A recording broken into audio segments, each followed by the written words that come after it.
नमस्कार विद्यार्थी मित्रांनो, मी प्रोफेसर उज्ज्वला लक्ष्मण भोर, मराठी विभाग, राव बहादूर नारायणराव बोरावके महाविद्यालय, श्रीरामपूर. विद्यार्थी मित्रांनो, आपण गेल्या काही भागांमधून TYBA या वर्गाच्या स्पेशल क्रमांक 4 म्हणजेच विशेषतर पेपर क्रमांक 4 भाषा विज्ञान या पेपरचा अभ्यास करत आहोत. या पेपरमधील प्रकरण दुसरे स्वनविज्ञान आणि स्वननिर्मिती या घटकाला आपण मागील काही भागांपासून प्रारंभ केलेला आहे. यामधील पूर्वार्ध म्हणजे स्वनविज्ञान, स्वनविज्ञानाची संकल्पना, स्वनविज्ञानाच्या विविध शाखा, स्वनविज्ञानाचे महत्त्व अशा काही घटकांचा आपण मागील भागांमधून अभ्यास केलेला आहे. आता या आजच्या भागामध्ये आपण या दुसऱ्या प्रकरणाचा उत्तरार्ध म्हणजेच स्वननिर्मितीचा आपण अभ्यास करणार आहोत. स्वननिर्मिती ही आपल्या मुखेंद्रियाद्वारे म्हणजेच आपल्या मुखातून आपण जे उच्चार करतो त्याद्वारे होत असते हे आपण पाहिलेलं आहे. आता ही स्वननिर्मिती किंवा ही ध्वनी निर्मिती कशी होते, वेगवेगळ्या प्रकारची कशी होते, का होते हे समजून घेण्यासाठी आपल्याला अगोदर आपलं मुख म्हणजेच ज्याला भाषाशास्त्रीय भाषेमध्ये मुखेंद्रिय असं म्हटलं जातं त्याचा अगोदर परिचय करून घ्यावा लागेल. आणि म्हणून आजच्या आपल्या घटकाचं नाव आहे वागींद्रियाची रचना. वागींद्रिय म्हणजे आपण जे वाच्य म्हणजे आपण आपली जी वाणी आपल्या मुखाच्या वाटे बाहेर पडते, ती वाणी बाहेर पडते ती या वागेंद्रियांच्याद्वारे, या मुख्यामध्ये असणारी जी वेगवेगळी इंद्रिय आहेत त्याद्वारे. आणि म्हणून याला वागींद्रिय किंवा मुखेंद्रिय असं म्हटलं जातं. आणि या मुखेंद्रियाच्या आतमध्ये आपल्याला या उच्चार निर्मितीसाठी, स्वननिर्मितीसाठी जी मदत करणारी, जी किंवा उपयोगी पडणारी जी वेगवेगळी अवयव आहेत, जी वेगवेगळी इंद्रिय आहे त्यांची एक विशिष्ट प्रकारची रचना असलेली आपल्याला दिसते. ती रचना आपल्याला समजून घ्यावी लागते. मगच आपल्याला आपल्या मुखावाटे कोणते ध्वनी बाहेर पडतात, ते कसे निर्माण होतात, ते कसे निर्माण झाले पाहिजे, त्यासाठी आपल्या मुखामध्ये वेगवेगळ्या इंद्रियांची कशी हालचाल झाली पाहिजे हे आपल्याला कळू शकेल. आणि म्हणून आज आपण या मुखेंद्रियाची किंवा वागेंद्रियाची रचना आपण बघणार आहोत. तर बघा, आपण असं म्हणतो की माझ्या मुखातून अमुक शब्द बाहेर पडले किंवा माझ्या मुखातून असा आवाज निघाला. मग मुखातून आवाज निघणे, मुखातून शब्द बाहेर पडणे म्हणजे नेमकं काय? तर आपली ही मुखातून शब्द बाहेर पडण्याची म्हणजे बोलण्याची जी क्रिया आहे ती क्रिया प्रामुख्याने आपल्या श्वासोच्छ्वासावर अवलंबून असलेली आपल्याला दिसते. यासाठीच मी मागच्या भागामध्ये बहिणाबाई चौधरी या मराठीमधील प्रसिद्ध अशा अहिराणी कविता लिहिणाऱ्या अशा कवयित्री यांच्या कवितेमधल्या काही ओळींची मी आपल्याला आठवण दिली होती की बहिणाबाईंनी असं म्हटलेलं आहे की माणसाचं जीवन म्हणजे काय, तर एका श्वासाचं अंतर म्हणजे श्वास आणि उच्छ्वास याच्यामध्ये माणूस खऱ्या अर्थाने जगत असतो. हा श्वास बंद पडला की माणूस संपला किंवा माणसाचं जगणं संपलं. मग हा श्वास हा जसा आपल्या जगण्याला किंवा जिवंत राहण्याला अतिशय महत्त्वाचा आहे, तसंच मी म्हणेल की भाषा निर्मितीसाठी आपल्या मुखावाटे जे वेगवेगळे स्वन किंवा ध्वनी आपण उच्चारतो यासाठी देखील अतिशय महत्त्वाचं आहे. आणि म्हणून आपल्याला श्वास घेता येणं हे जसं महत्त्वाचं, तसाच तो श्वास बाहेर जाताना त्यांच्याद्वारे वेगवेगळ्या प्रकारची ध्वनी निर्मिती म्हणजेच वेगवेगळ्या प्रकारचे उच्चार करता येणं हे देखील अतिशय महत्त्वाचं. मग ही उच्चार निर्मितीची ही प्रक्रिया कशी चालते, हा मार्ग नेमका कसा आहे ते प्रथमतः आपण बघू. बघा, आपण श्वास घेतो. श्वास घेतो म्हणजे काय करतो, तर इथे मी आपल्या मुखाची आकृती दाखवलेली आहे. म्हणजेच ज्याला वागींद्रिय असं म्हटलं ती आकृती मी इथे आपल्यासाठी दाखवलेली आहे. हे नाक आहे. या नाकामधून आपण श्वास घेतो. तो श्वास या नाकामधून घेतल्यानंतर नासिकाविवर म्हणजे आपल्या नाकाच्या आतमध्ये एक मोठी पोकळी आहे, त्याला नासिकाविवर असं म्हटलं जातं. त्या नासिकाविवरामधून आपण घेतलेली ती हवा म्हणजे श्वासामार्फत आपण ऑक्सिजन किंवा हवा भरून घेतो. ती हवा नाकामार्फत या नासिकाविवराच्या या पोकळीमधून या पद्धतीने या मार्गाने कुठे येते, तर इकडे खाली फुफ्फुसाकडे येते. इथे खाली 22 नंबरला मी श्वास मार्ग दाखवलेला आहे. म्हणजे नाकातून आपण हवा आत घेतली, श्वास घेतला की तो श्वास किंवा ती हवा नासिकाविवरामधून अशी प्रवास करत करत करत इकडे येते. इथे अन्नमार्ग आणि श्वास मार्ग असे 2 मार्ग आहे. त्यामधल्या श्वास मार्गाने इकडे पुढच्या या मार्गाने ती खाली इकडे या श्वास मार्गाने ती खाली आपल्या फुफ्फुसामध्ये जाते. आणि फुफ्फुसामध्ये गेल्यानंतर मग आपल्याला विज्ञानामध्ये आपण शिकलेलं असलच की फुफ्फुसामध्ये त्या हवेमधला ऑक्सिजन, आपल्यासाठी लागणारा ऑक्सिजन शोषून घेतला जातो आणि परत ऑक्सिजन विरहित जी हवा आहे म्हणजे आपल्याला निरुपयोगी अशी जी हवा आहे ती परत आपण बाहेर टाकतो. त्या हवा बाहेर टाकण्यालाच आपण काय म्हणतो, उच्छवास असं म्हणतो. म्हणजे जेव्हा आपण हवा आत घेतो ऑक्सिजन युक्त तेव्हा आपण त्याला श्वास म्हणतो.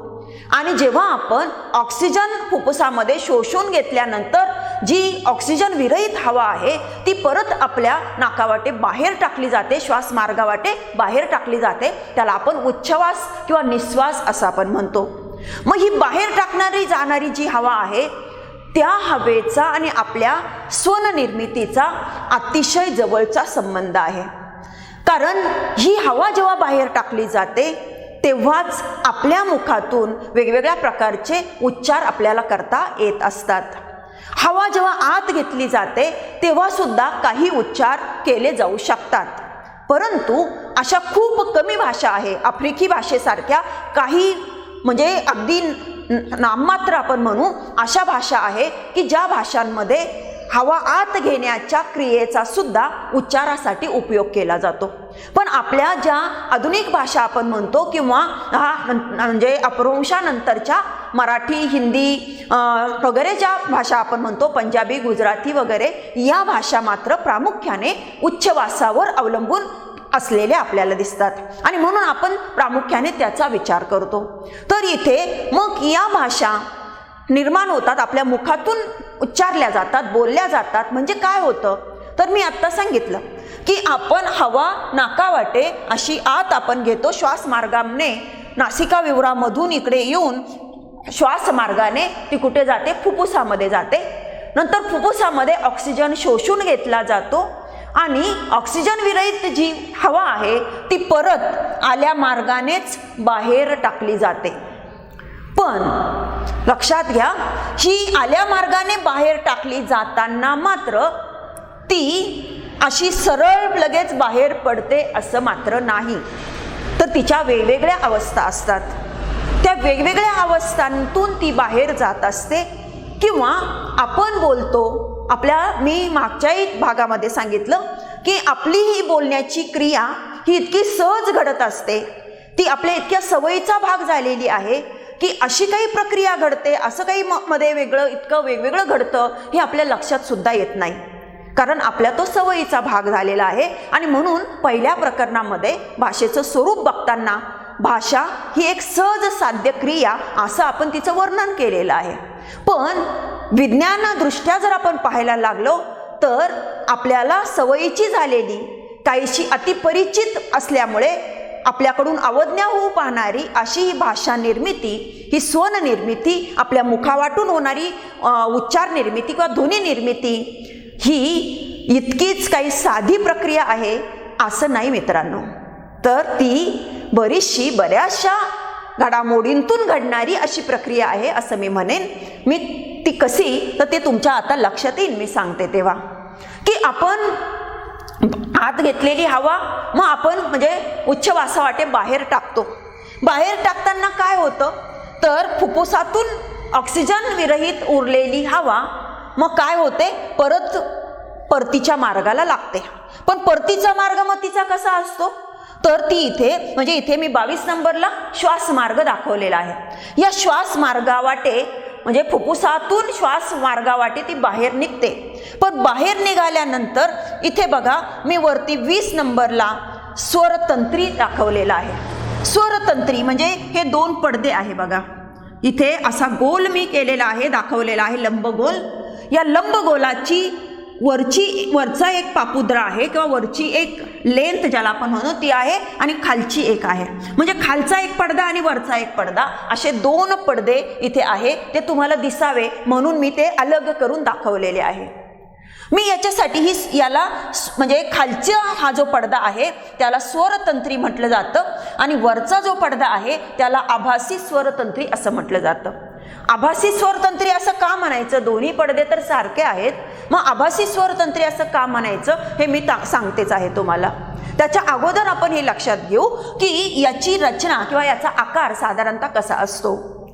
तुम्ही लहानपणी कधीतरी फुगा फुगवला असणारच सगळ्यांनीच. तो फुगा आपण कधी उभा असा धरून फुगवतो तर कधी असा आडवा धरून आपण फुगवतो. मग जेव्हा आपण आडवा धरून फुगवतो तेव्हा बघा काय होतं की आपण आडवा जेव्हा फुगा धरलेला असतो तो जेव्हा फुगलेला नसतो तेव्हा तो फुगा असा चपटा चिकटलेला असा आपल्याला दिसतो.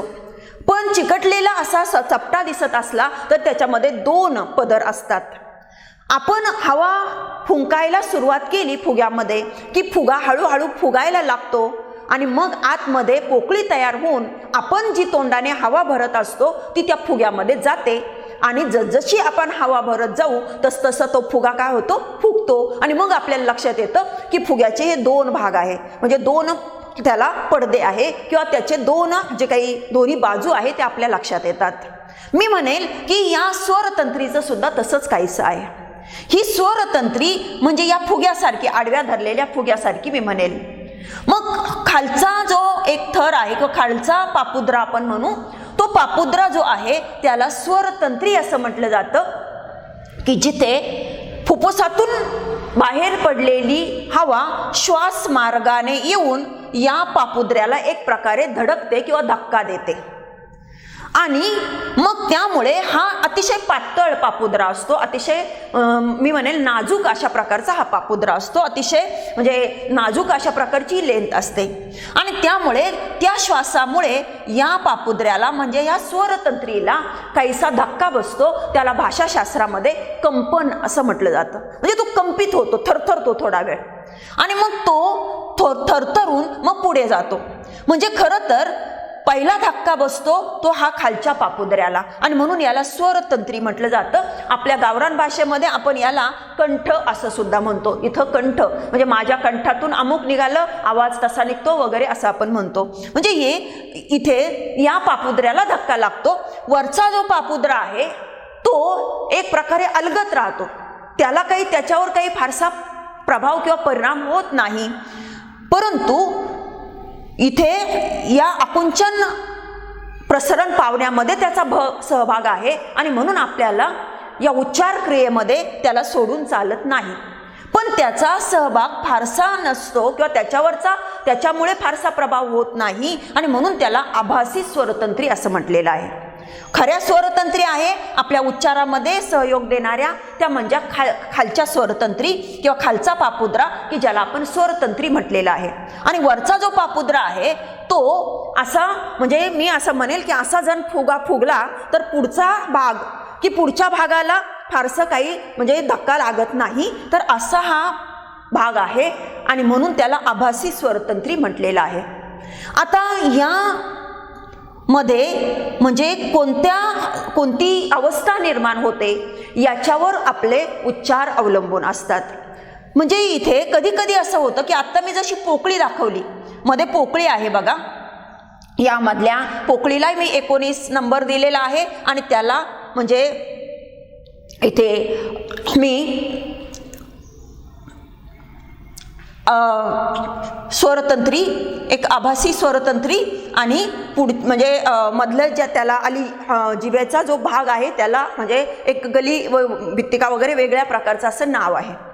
आता इथे हे जे 2 पापुद्रे आहे हे 2 पापुद्रे कधी कधी असे जवळ येतात म्हणजे चिकटतात एक प्रकारे. म्हणजे मी परत फुग्याचं उदाहरण देईन. की फुगा जोपर्यंत फुगलेला नसतो आडवा धरलेला तोपर्यंत ते दोन्ही त्याचे जे काही पडदे म्हणू आपण किंवा दोन्ही बाजू आपण म्हणू त्या कशा असतात, चिकटल्यासारख्या असतात.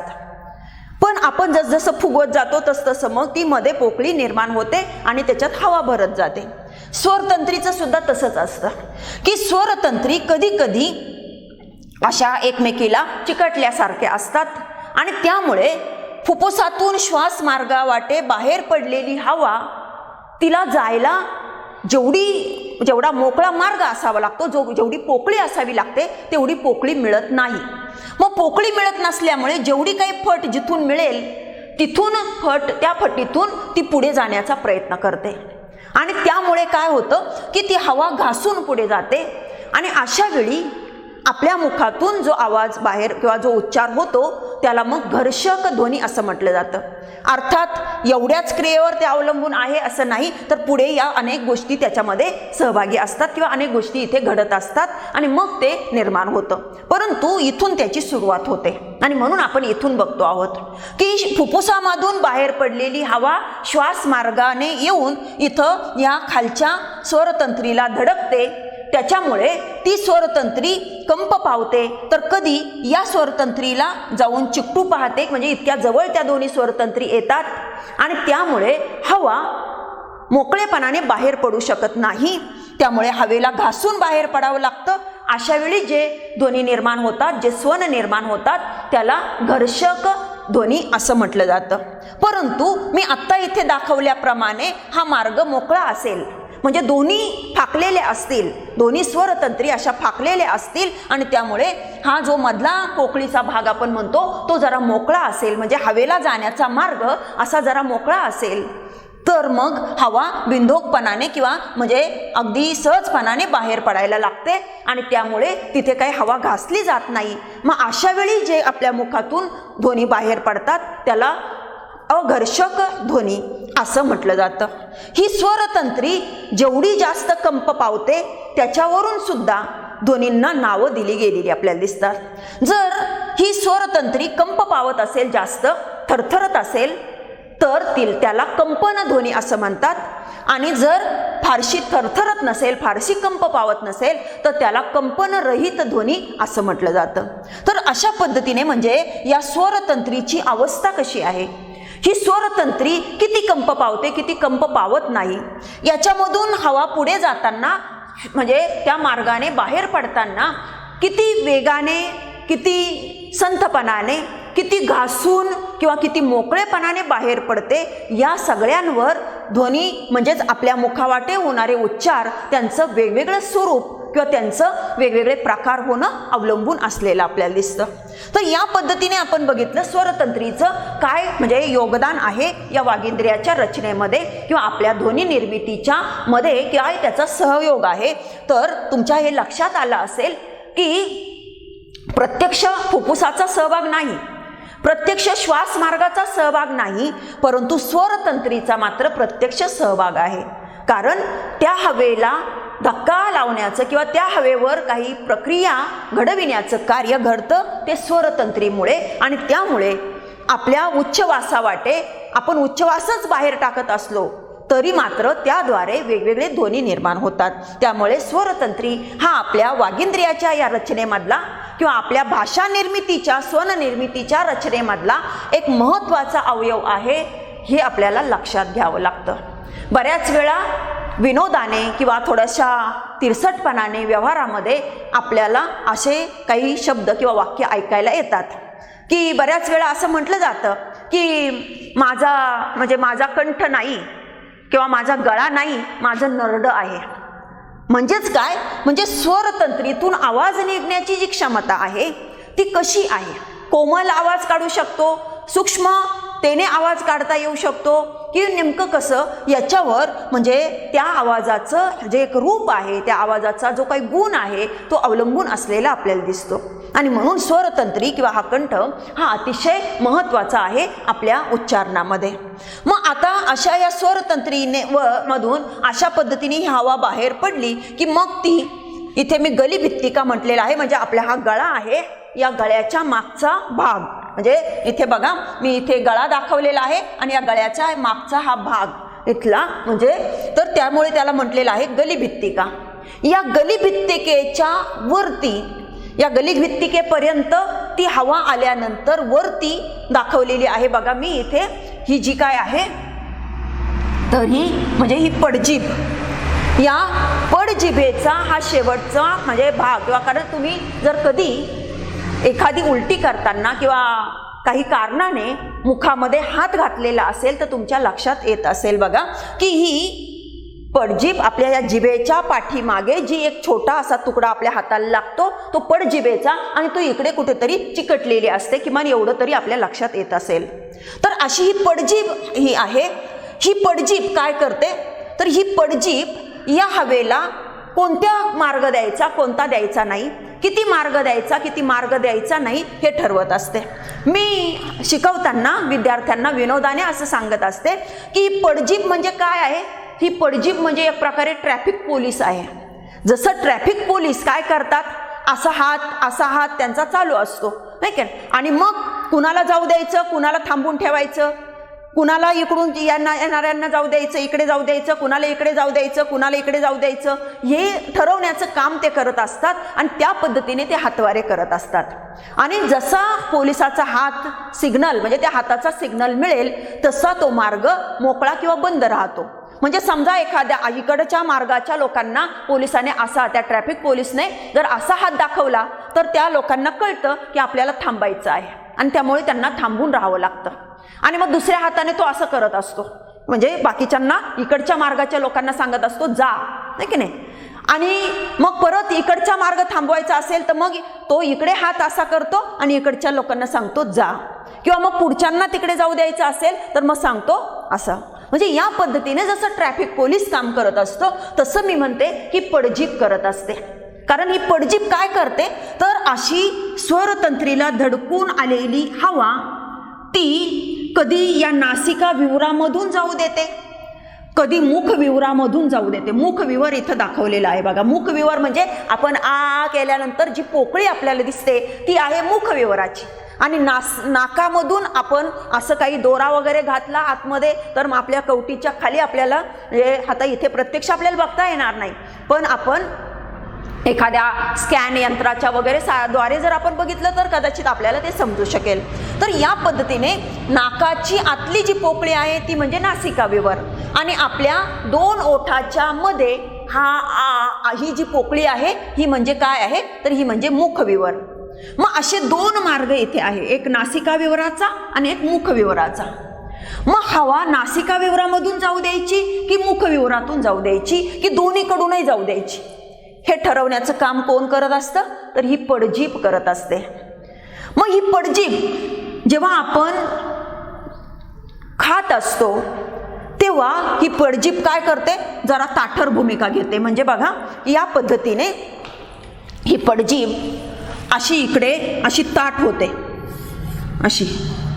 त्यामुळे काय होतं की त्यामुळे नासिका विवराकडे हवा जाण्याचा मार्ग हा अरुंद होतो, म्हणजे किंचित हवा तिकडे जात राहते, मात्र तिकडून म्हणजे इकडून हवा संपूर्ण तिकडून जात नाही तर काही मुखविवरातून ती बाहेर पडत असते. आणि त्यामुळे काय होतं की आपण खात असल्याने ह्या मुखामध्ये म्हणजे या मुखविवरामध्ये इथे दात वगैरे पुढे दाखवलेले आहे, पुढे मी ते बोलणारच आहे. तर या दातांच्या द्वारे आपण खात असतो, जिभेच्या द्वारे आपण ते तोंडामध्ये घोळवीत असतो आणि त्याच्यानंतर आपण इकडं अन्नमार्गाकडे ते पाठवत असतो. मग हे खात असताना आपल्या या खाण्यामधले अन्नकण आपल्या या नासिका विवरामध्ये म्हणजे नाकाच्या त्या पोकळीमध्ये जाऊन आपल्याला इथे ठसका लागू नये म्हणून ही पडजीभ काय करते, अशी ताठर भूमिका घेते आणि ती अशी आडवी येते या मार्गामध्ये. आणि त्यामुळे काय होतं मग की आपण खात असलेले अन्नकण इथले हे इकडे जात नाहीत, लक्षात. परंतु बोलताना काय होतं, आणि म्हणूनच असं म्हटलं जातं की म्हणजे खाता खाता बोलू नये. कारण खाता खाता जर आपण बोललो तर एक प्रकारे या ट्रॅफिक पोलिसाला म्हणजे जिभेला आपण डबल काम लावल्यासारखं होतं. आणि मग त्यामुळे काय होतं की बोलण्यासाठी तिला इकडचाही मार्ग मोकळा ठेवावा लागतो आणि कधी कधी थोडासा इकडचाही मार्ग मोकळा ठेवावा लागतो. आणि मग त्यामुळे इकडचे अन्नकण हे इकडे जाऊन आपल्याला ठसका लागण्याची किंवा आपले उच्चार हे म्हणजे नीटपणाने न होण्याची शक्यता असते. आणि म्हणून ही पडजीभ या असं ट्रॅफिक पोलिसाचं काम करताना ती काय करते, तर जेव्हा आपण खात असतो तेव्हा इकडचं नासिकाविवर एक प्रकारे ती बंद करून टाकते. परंतु बोलताना मात्र ती काय करत असते, तर ती साधारणतः 3 अवस्था धारण करत असते. 3 अवस्था धारण करते म्हणजे कशी करते ती, तर कधी ती अशी लोंबकळत राहते मधल्यामध्ये, म्हणजे मुखविवर पण बंद करत नाही, नासिकाविवर पण ती बंद करत नाही.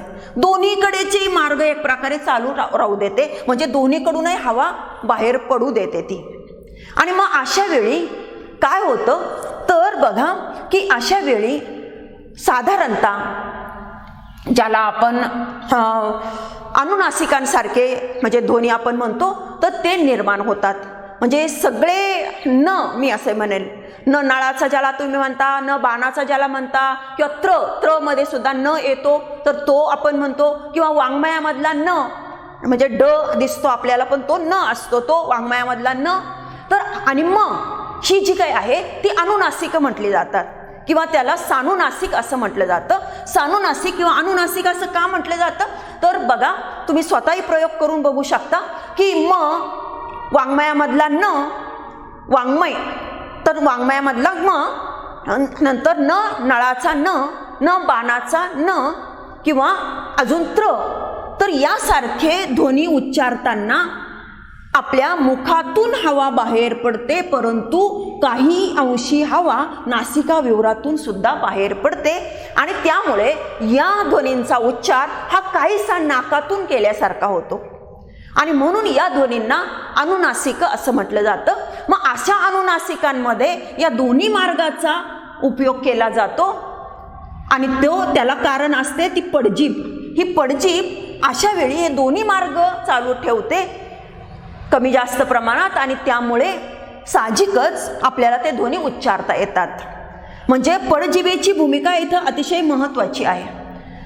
ही पडजीभ कधी कधी हा म्हणजे अशी इकडे नुसती अशी आधांतरी राहत नाही, तर ती जरा जास्त इकडे सरकते.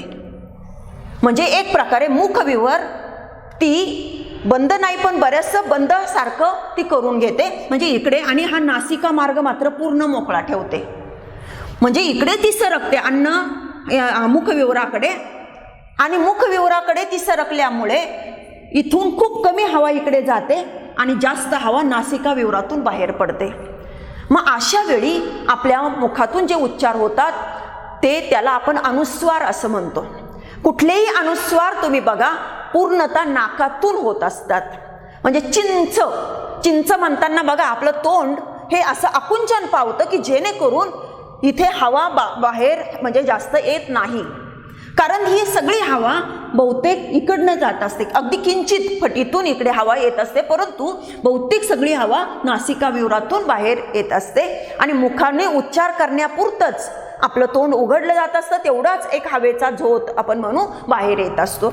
आणि म्हणून अनुनासिक म्हणून अनुस्वार उच्चारणाताना ही पडजीभ इकडे अशी आपला मोहरा वळवते, आणि त्यामुळे नासिकाविवरातून हवा बाहेर जाऊन आपल्याला तो नाकातून जो स्पष्ट अनुस्वार तो आपल्याला करणं शक्य होतं. जर पडजिभेने हे काम केलं नाही तर स्पष्ट उच्चार असा अनुस्वाराचा होणार नाही. काही लोकांना नाही करता येत बघा अनुस्वाराचा उच्चार. चिंच किंवा रंग, ढंग यासारखे जे उच्चार आहे तर इतके स्पष्टपणाने जर कोणाला करता येत नसतील तर तिथे पडजिभेचं हे कार्य करण्यामध्ये दोष आहे असं समजायला हरकत नाही. मग अशा पद्धतीने म्हणजे अनुनासिकांच्या उच्चारासाठी जशी ही पडजीभ नाकातून हवा जाऊ देते, अनुस्वारांच्या उच्चारासाठी तर ती पूर्ण नासिका विवराचा मार्ग बराचसा खुला ठेवते.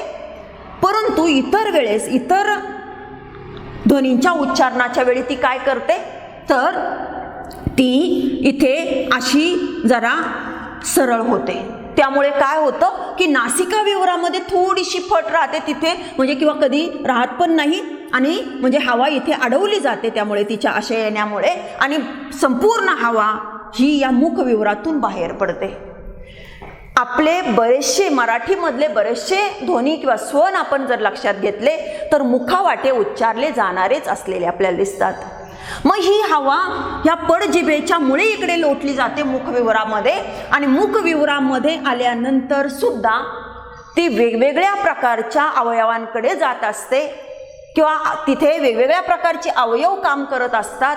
आणि म्हणून हवा तीच आपल्या फुफ्फुसातून स्वरतंत्री मार्गे इकडे मुखविवरात आलेली हवा तीच असून सुद्धा ती जेव्हा मुखातून बाहेर पडते तेव्हा मात्र सारख्याच आवाजात आपल्याला वाटत नाही किंवा तो म्हणजे सारखीच वाटत नाही, तर वेगवेगळ्या प्रकारचे ध्वनी आपल्या मुखातून निर्माण होतात. क, ख, ग, घ, च, छ, द, ध वगैरे वगैरे असे वेगवेगळे. मग हे वेगवेगळं कसं काय तयार होतं? तर याचं कारण म्हणजे मुखविवरात हवा आल्यानंतर परत या मुखविवरामध्ये जे वेगवेगळे अवयव आहे ते वेगवेगळ्या प्रकारचं कार्य करत असतात, वेगवेगळ्या प्रकारचं काम करत असतात. म्हणजे कसं बघा, मी आता सांगितलं की पडजीभ तर खूप महत्त्वाचं काम करते, कारण पडजीभ इकडे हवा मुखविवरात आणणं किंवा नासिका विवरात जाऊ देणं न जाऊ देणं वगैरे ट्रॅफिक पोलीस सारखं काम करत असते. मग ट्रॅफिक पोलीसचं काम ती करताना तिने हा मार्ग मोकळा ठेवला, म्हणजे मुखविवराचा मार्ग मोकळा ठेवला की हवा मुखविवरामध्ये म्हणजे येते. मुखविवरा आल्यानंतर इथे जीभ दाखवलेली आहे बघा ही सगळी. आता ह्या जिभेचे सुद्धा वेगवेगळे भाग आहेत. मग इथे मी 16 नंबर पासून सुरुवात केलेली आहे. हे जिभेचं मूळ आहे, म्हणजे इथे एक प्रकारे जीभ सुरू होते, जिभेचं मूळ म्हणून त्याला जिव्हा मूळ म्हटलेलं आहे. आपल्याला चिकटल्यासारखी वाटते बघा ती, तर ते जिव्हा मूळ आहे. त्याच्या पुढचा जो भाग आहे जिभेचा, त्या जिभेच्या पुढच्या भागाला म्हटलं जातं जिव्हापश्य जिव्हापृष्ठ, म्हणजे जिभेचं जे शेपूट आपण म्हणू त्या शेपटाचा तो काय आहे तर एक प्रकारचा मागचा किंवा शेवटचा भाग आहे पश्य, म्हणून त्याला पश्य जिव्हापृष्ठ असं म्हटलेलं आहे. त्याच्या पुढचा जो भाग आहे 14 नंबर मी दाखवलेला आहे तो म्हणजे काय आहे तर मध्य भाग आहे जिभेचा. म्हणजे जिभेचा जो भाग आहे तो मध्य भाग आहे. बघा तुम्ही थोडीशी स्वतःची जीभ उचलून बघा, अशी जर आपण उचलली तर हा मधला पुढचा जो काही भाग आहे शेंडा ज्याला आपण म्हणतो तर तो थोडासा मोकळा आहे, पण त्याच्या मागे इथं मध्ये एक असा पडदा असलेला आपल्याला दिसतो आणि त्या पडद्याच्या द्वारे ती जीभ आपली या जबड्याला अडकवून ठेवलेली आपल्याला दिसते. मग हा म्हणजे जो काही म्हणजे जबड्याला चिकटवून ठेवणारा जिभेला अडकवून ठेवणारा जो भाग आहे तो म्हणजे काय आहे तर जिभेचं मुख्य केंद्र आहे. या मुख्य केंद्राच्या मागे सुद्धा जीभ आहे. तुम्ही हात जर घातला तर लक्षात येईल, अगदी आपल्या घशापर्यंत आपल्याला जीभ आपल्याला सापडते किंवा आपल्या हाताला जाणवते. पण पुढे म्हणजे त्याच्या पुढे आल्यानंतर ती चिकटलेली आपल्याला दिसते, कारण तो जिभेचा मध्यभाग किंवा केंद्र आहे आणि म्हणून याला इथे म्हणजे जिव्हा केंद्र असं म्हटलं जातं. मग जिभेच्या केंद्राच्या पुढचा जो भाग आहे त्याच्यामध्ये बघा काय आहे तर 13 नंबर मी इथे दाखवलेला आहे, तर त्याला अग्रजिव्हापृष्ठ म्हटलं जातं. म्हणजे जिभेचा पुढचा भाग आहे तो, त्या पुढच्या भागामधला म्हणजे पृष्ठभाग, म्हणजे अगदी टोकाचा भाग नाही तर मागचा सपाट भाग पृष्ठभाग, आणि म्हणून त्याला अग्रजिव्हापृष्ठ असं म्हटलेलं आहे. तर त्याच्या पुढचा जो आहे तर त्याच्या पुढच्या याला जिव्हाफलक म्हटलेला आहे हा भाग. आणि जिभेचं टोक ज्याला आपण म्हणतो, जे जिभेचा शेंडा ज्याला आपण म्हणतो तो 11व्या भागामध्ये मी 11 नंबरला दाखवलेला आहे पुढे इथे, तर तो म्हणजे काय आहे जिव्हाग्र. या जिभेचं म्हणजे ते अग्र ते टोक किती टोकदार आहे त्याच्यावर सुद्धा आपलं उच्चार स्पष्ट अस्पष्ट होणं अवलंबून असतं. तर अशी ही जीभ इथे या आपल्या मुखविवरामध्ये असते खालच्या बाजूने, आहे का नाही, अशी चिकटलेली. मग जसं जीभ असते तसंच वरच्या बाजूने काय असतं टाळू असते, आहे का नाही. म्हणजे हा जिभेचा हा भाग खालचा आणि वरचा जो भाग आहे तो म्हणजे काय आहे तर टाळू.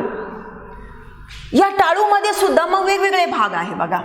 मग म्हणजे या पडजिभेच्या चिकटण्याच्या पुढचा जो भाग होतो तो टाळूचा सुरू होतो. मग त्याला काय म्हटलेलं आहे आपण मृदू टाळू, म्हणजे मागची टाळू जी आहे ती मृदू टाळू.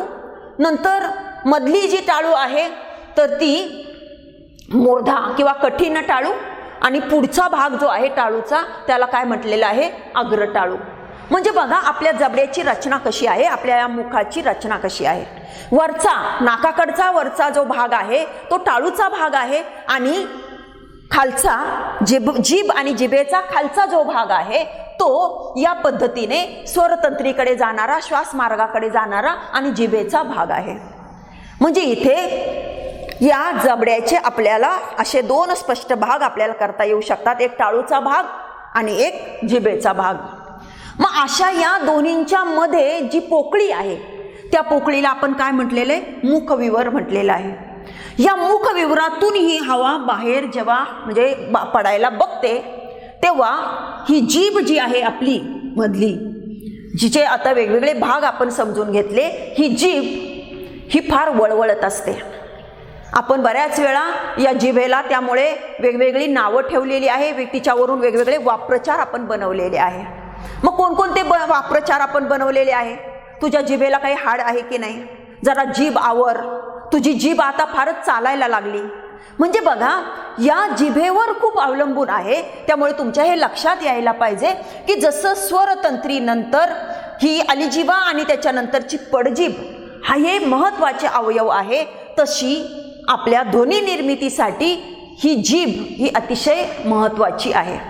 या जिभेने वेगवेगळ्या लोकांना म्हणजे या वेगवेगळ्या अवयवांना निमंत्रण दिलं नाही तर आपल्याकडून वेगवेगळ्या प्रकारचे उच्चार निर्माण होणार नाही. ही जीभ सारखी फिरत असते आणि कुणाकुणाला जाऊन भेटत असते. म्हणजे कुणाकुणाला जाऊन भेटते बघा ती. मग ती कधी इथे मी दाखवलेला आहे बघा, म्हणजे आता टाळूचा भाग आपण समजून घेतला. या टाळूच्या कुठल्या तरी भागाला ती स्पर्श करत असते. कधी मागच्या टाळूला म्हणजे मृदू टाळूला भेटायला जात असते, अशी वर शेंडा करून. ट म्हणताना बघा बरं, ठ म्हणताना तुमची जीभ कुठे जाते बघा, तुम्हाला लक्षात येईल. म्हणजे कधी ती या मागच्या टाळूला भेटायला जाते, कधी ती या म्हणजे कठीण टाळूला म्हणजे टाळूच्या मधल्या भागाला भेटायला जाते, म्हणजे तिकडे अशी जाते. आणि कधी ती पुढच्या भागाला, टाळूच्या पुढच्या भागाला म्हणजे भेटायला जाते. म्हणजे अशी इथं कुठंतरी ती फिरत राहते. जशी इकडं ती फिरत राहते, इकडं भेटायला जाते, तशी ती इकडे म्हणजे कधी दाताला भेटायला जाते, म्हणजे दाताला स्पर्श करते. कधी ती दाताच्या मुळाला स्पर्श करते, कधी ती ओठांकडे जाते, कधी ती मधल्या मध्ये राहते आणि त्यामुळे आपल्या तोंडाचा ज्याला आपण चंबू वगैरे म्हणतो तसा होतो. तर असे वेगवेगळे बदल ती करत असते. ही जीभ ज्या पद्धतीचे बदल करते त्या पद्धतीने मग हवा अडवली जाऊ शकते. म्हणजे जीभ जर सरळ उभी झाली म्हणजे या टाळूला भेटायला जाऊन या कठीण टाळूला अशी लागून ती राहिली तर काय होईल बघा, बरीचशी हवा अडवली जाईल आणि मग आपल्याला पुढे हवा जाऊ देता येणार नाही फारशी आणि त्यामुळे आपल्याला बोलणं शक्य होणार नाही. तुम्ही जीभ पकडून बघा, जिभेची हालचाल होऊ न देता जर बोलायचं झालं तर बोलता येतं का? प्रयोग करून बघा. मला वाटतं नक्कीच नाही येणार बोलता, कारण ही जीभ खूप महत्त्वाची आहे या बोलण्यामध्ये किंवा आपल्या उच्चार करण्यामध्ये. आणि म्हणून जिभेला इतके वेगवेगळी नावं आपण ठेवलेली आहे, तिच्यावरून इतके वेगवेगळे वाक्प्रचार आपण बनवलेले आहे. बिचाऱ्या जिभेला आपण बदनाम काही बाबतीमध्ये केलेला आहे, पण खरं तर जीभ ही अतिशय महत्त्वाचा या मुखेंद्रियामधला, या वागेंद्रियामधला अवयव आहे. आणि म्हणून या जिभेचं हे जे स्थान आहे, महत्त्व आहे, ते पुढच्या भागामध्ये आपण बघणार आहोतच. पण थोडक्यात इथे एवढंच मी सांगते की जीभ अशी वेगवेगळ्या प्रकारची हालचाल करते. म्हणजे काय करते तर वेगवेगळ्या अवयवांजवळ जाऊन ती हवा अडवण्याचा, सोडण्याचा, कमी जास्त प्रमाणात सोडण्याचा, कमी जास्त प्रमाणात अडवण्याचा असा वेगवेगळा प्रयत्न ती करत असते. आणि ती ज्या प्रकारचा प्रयत्न करते आणि ज्या अवयवाच्या जवळ जाऊन ती तो करते त्याच्यावर आपले वेगवेगळे उच्चार होणं, आपल्या मुखातून वेगवेगळे ध्वनी बाहेर पडणं अवलंबून असतं. म्हणजे मी आत्ता सांगितल्याप्रमाणे ती टाळूच्या ज्या वेगवेगळ्या भागाला जेव्हा स्पर्श करते किंवा तिकडे जेव्हा जाते तेव्हाच आपल्याला ट, ठ, ड, ढ यासारखे ज्याला आपण कठीण उच्चार म्हणतो ते उच्चार करणं शक्य होतं. मी असं म्हणेल, प्रयोग करून बघा. जीभ सरळ ठेवून किंवा जीभ खाली दाताकडे ठेवून ट, ठ, ड, ढ म्हणता येतं का बघा. मला वाटतं नक्कीच म्हणता येणार नाही. कारण काय? कारण जिभेने टाळूकडे जाऊन ती हवा अडवावी लागते आणि तेव्हाच तो उच्चार होऊ शकतो. आणि म्हणून म्हणजे जीभ त्या पद्धतीचा प्रयत्न करत असते. कधी ती दाताजवळ हवा अडवत असते, कधी ती दाताच्या मुळाजवळ हवा अडवत असते. अशी वेगवेगळ्या पद्धतीने ती हवा अडवत असते आणि या पद्धतीने मग ही हवा तेवढ्या कमी जास्त वेगामध्ये, कमी जास्त स्थितीमध्ये, कमी जास्त म्हणजे अंतराने अशी बाहेर पडत असते. ही बाहेर पडत असताना ओठांचं सुद्धा त्याच्यामध्ये काम असतं. म्हणजे बघा कोणकोणते अवयव इथे मी परत उजळणी करताना हे सांगणार आहेच, परंतु ओठांचा सुद्धा संबंध तिथे असतो. हवा बाहेर पडताना ओठ, दोन्ही ओठ, खालचा ओठ वरचा ओठ इथे मी दाखवलेला आहे. 1 नंबरला वरचा ओठ दाखवलेला आहे आणि म्हणजे 9 नंबरला मी खालचा ओठ दाखवलेला आहे. त्याच्यासोबतच ओठाच्या नंतर मी दात दाखवलेले आहे. इथे वरचे दात दाखवलेले आहे, इथे खालचे दात दाखवलेले आहे. इथे लगेच दातानंतर दाताचं मूळ म्हणजे ज्याला आपण हिरडी म्हणतो तर ती पण दाखवलेली आहे. हे प्रत्येक गोष्ट ही या उच्चारणामध्ये अतिशय महत्त्वाची आहे, सहभागी होणारी आहे आणि म्हणून हे सगळं आपण इथे या आकृतीमधून समजून घेतलं पाहिजे. तर ही हवा बाहेर जेव्हा पडते तेव्हा ओठ, त्यांचा आकार कसा होतो, ते ओठ नेमकी काय हालचाल करतात याच्यावर सुद्धा आपल्या ध्वनींची स्थिती अवलंबून असते, ध्वनींचा उच्चार अवलंबून असतो. मग जेव्हा ओठ विलग होतात तेव्हा हवा काय होते तर पटकन बाहेर पडते, वेगाने बाहेर पडू शकते. पण आपले ओठ लवकर विलग झाले नाही तर हवा लवकर बाहेर पडू शकत नाही आणि मग ते विशिष्ट उच्चार आपल्याला करता येत नाही. मग बघा मी असं म्हणेन की आपले सगळे स्वर हे कसे आहे तर हवा चटकन आणि वेगाने बाहेर पडणारे आहेत आणि म्हणून स्वरांचा बऱ्याच वेळा अर्थ किंवा स्वरांची बऱ्याच वेळा व्याख्या अशी सांगितली जाते की ज्यांच्या उच्चारणामध्ये जिभेकडून कुठेही काहीही हवा अडवली जात नाही तर ती हवा सरळ मुखविवरातून ओठाद्वारे बाहेर पडते, तेव्हा त्या वेळी होणाऱ्या उच्चारांना स्वर असं म्हटलं जातं. आता भाषाशास्त्र हे किती मान्य करतं वगैरे ही गोष्ट वेगळी, ते आपण पुढे बारकाईने बघणार आहोतच. पण मी एवढंच सांगते की ओठामध्ये सुद्धा म्हणजे आपल्या उच्चारणासाठी काही कार्यभाग असलेला आपल्याला दिसतो. मग म्हणजे